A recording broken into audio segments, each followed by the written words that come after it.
Salam jumpa saudaraku. Renungan pagi penyejuk iman kembali menyapa saudara dengan tema antara diam dan bicara. Untuk pelayanan firman, mari kita berdoa. Ya Tuhan, kami bersyukur atas kehidupan anugerah-Mu. Tuntunlah kami untuk mengendalikan lidah kami seturut dengan hikmat-Mu. Roh Kudus memampukan kami memahami firman-Mu. Dalam nama Tuhan Yesus kami berdoa. Amin. Firman Tuhan Pengkhotbah pasal 3 ayat 7b. Ada waktu untuk berdiam diri, ada waktu untuk berbicara. Dan dari Amsal pasal 10 ayat 19.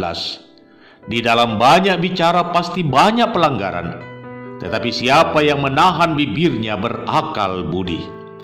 Saudaraku, antara memilih untuk bersikap diam dan juga memilih untuk berbicara, kedua-duanya mengandung plus dan minus. Ada waktu kita dituntut untuk diam, tetapi ada waktu kita pun dituntut untuk bicara.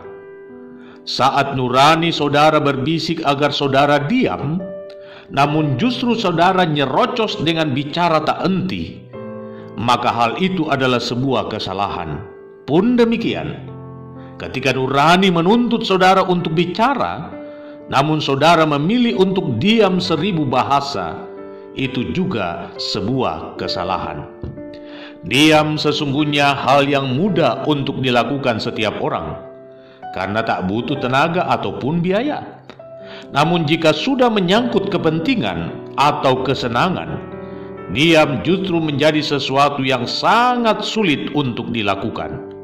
Pun demikian, bicara tentang sesuatu dengan porsi yang tepat dan dengan waktu yang tepat adalah sesuatu yang mudah dilakukan, tetapi menjadi sulit jika sudah berhubungan dengan kepentingan atau kesenangan.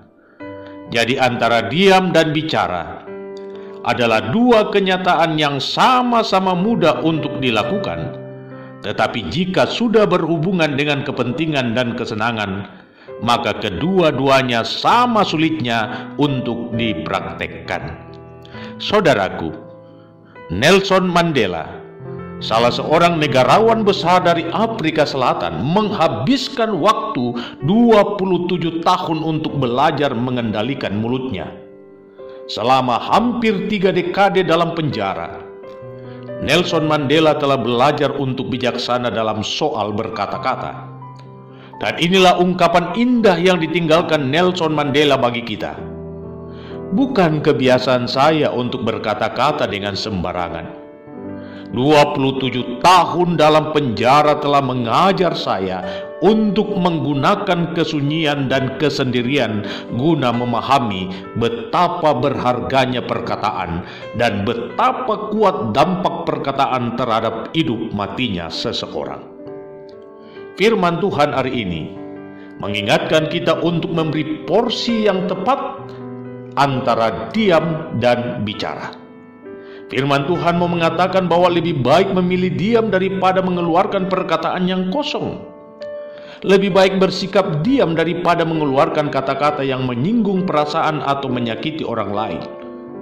Lebih baik memilih diam daripada kita mengucapkan kata-kata yang membuat harga diri kita hancur di depan mata orang lain. Lebih baik bersikap diam daripada membicarakan dan memperdebatkan sesuatu yang sama sekali kita tidak ketahui. Tetapi bicaralah untuk suatu kebenaran, sekalipun saudara harus dimusuhi karenanya.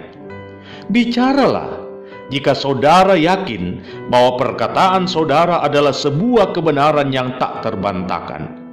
Bicaralah jika saudara yakin bahwa perkataan saudara itu manis untuk didengar orang lain dan membuat mereka bersukacita. Bicaralah jika saudara yakin bahwa perkataan saudara itu akan membangun hidup orang lain. Terlebih lagi, bicaralah untuk Injil, agar semua orang mengenal keselamatan yang dari Allah. Sekalipun untuk hal itu saudara harus menerima perlakuan kasar dari para penentang kebenaran. Karena itu saya hendak tegaskan hal ini.